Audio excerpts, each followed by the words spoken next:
আজকে আমি আমার খুব কাছের একজন মানুষের কথা তোমাদের সাথে শেয়ার করব। আজকে সে দুপুরে রান্না করবে, রান্না করতে রান্নাঘরে যখন যায় তখন রান্নার পাছিতে কোনো সবজি না থাকার কারণে সে ভাবছিল যে আজকে কি রান্না করা যায়। ভাবলো যে গাছের বাড়িতে লাউ ডুগা গাছ আছে, তো লাউয়ের ডুগা এনে বাড়ি কিছু একটা রান্না করি।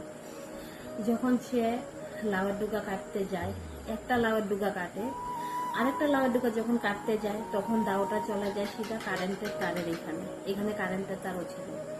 আর যখন কারেন্টের তারে দাওটা লেগে যায় তখন সে তাকে কারেন্টে পাক্কা 2 মিনিট আঁকড়ে ধরে রাখে।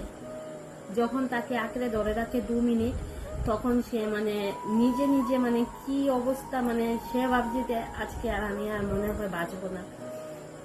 আর তার সামনে 2 জন মানুষই ছিল, আর সে তখন তার নিজের মানুষ কেউ কিন্তু তার কাছে ছিল না। আর যারা ছিল, যখন 2 মিনিট পর তাকে কারেন্টের তার 2 মিনিট পর তারটা একটা তার কেটে যাওয়ার পর যখন তাকে ছুঁড়ে ফেলে দিল, তখন সে কাছে যে 2 জন ছিল তারা দৌড়িয়ে এসে তাকে গরম দুধ বা ডিম এটা খেতে বলছিল।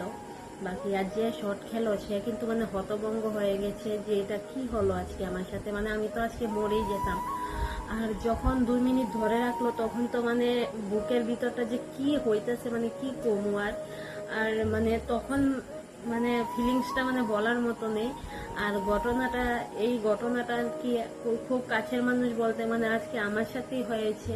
আর আজকে তখন আমি ভাবিনি যে আমি আজকে আর বাঁচবো বলে, কিন্তু জানি না কিভাবে বেঁচে গেলাম। ভগবান আছে তাই, বা তোমাদের ভালোবাসা আজকে আমি বেঁচে গেলাম।